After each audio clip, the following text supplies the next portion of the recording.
Philharmonic. Yes, yes, yes, yes. Everybody's been wanting to hear this thing, right? Okay, let's talk about it. Anybody know who Miroslav Vitors is? You can't answer, Jason. Anybody else? Yes. Yes, yes, yes. And he played what instrument? Bobby, where are you? There you go. Miroslav Vitors played the bass. He was an amazing bass player. Came after Jocko, of course, but who can replace Jocko? But anyway, he was an amazing guy, and he was actually a great composer also. And at one point in time, a few years back, he was doing a lot of scoring, a lot of composing. And he said, you know what? I have got to capture this information on some kind of form where I can play it back. Because he was actually hiring orchestras out of pocket to play for every time. He said, I got to put this somewhere so I can get this. So he said, I'm going to record it. I'm going to put it on a sample library. So here he had the Czechoslovakian Philharmonic Orchestra. There's them, there's the guys right there. Coming to the Dvorak Symphony Hall in Prague. Brought those guys down, set them all on the floor, and said, let's record a library. And the difference is all these libraries out there right now. There's Vienna, there's Garrett, there's East West, and there's so many. Is this one better or worse? You don't want to say better or worse. It's a different character than the other libraries, just because each one has a distinct kind of sound. If you're looking for romantic, kind of emotional, a lot of depth, a lot of tremolo and swell in the samples, this is your library. If you want it to be straight, maybe not. But when you play these sounds, you're going to have a playability to them you will not be able to miss. So I think the difference in when I look at this library is that Miroslav coached them with a musician's ear instead of an engineer's ear. He wanted a feel to the sample instead of just the sample, just the sound. I don't want just an A. I want an A. I don't want just a B. I want you to B. You know, he gave it some grit. So when you play the sounds, you'll hear the emotion from the players right off the bat. That's what he wanted. And he kept thinking, I want to capture all that in the players. The nice thing you'll see here is this is the actual day it was recorded there also, in that hall. All the people that were there, it was recorded in its proper spatial placement. What that means to you is when you open up the leaflet that comes in your Miroslav box, you'll see where all the instruments are. When you play it back in the headset, it plays back where everything's supposed to be. So it's recorded that way. It's pretty neat. It's played and recorded like the pit, which is pretty awesome. So that's a major thing to think about when you're scoring and composing. You want it to sound like it's the pit instead of just your keyboard, you know.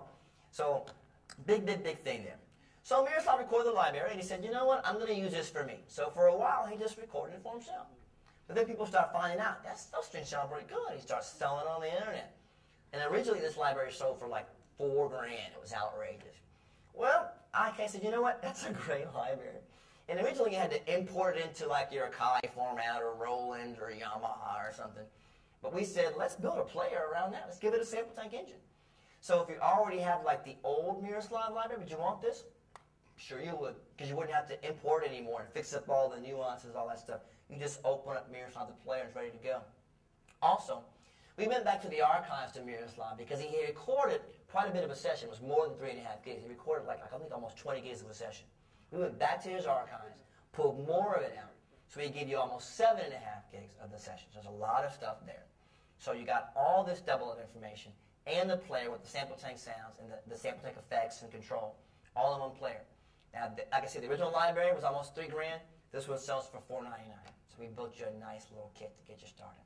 Let's take a look at some of the sounds here for you.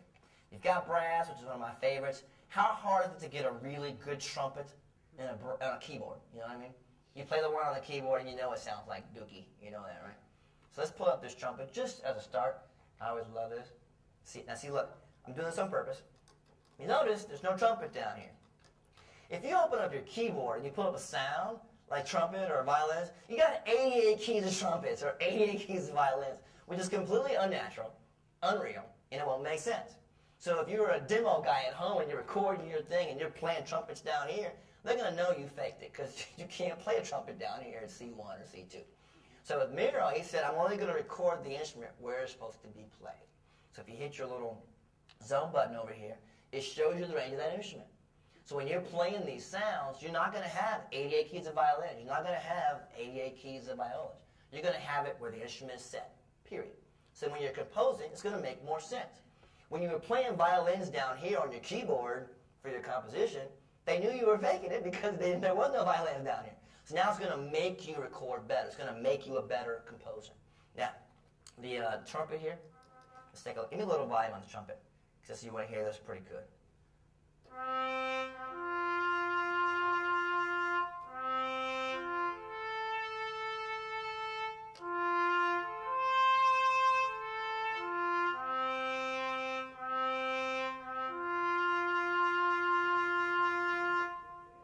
notice the spit, everything on the trumpet, you hear the noise of the instrument, everything's in there.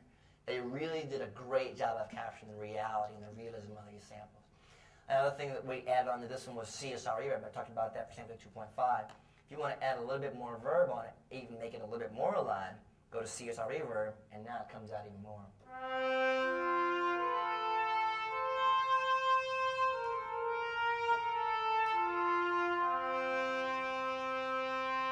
I mean, talk about bringing out a mix, immediately there, immediately there.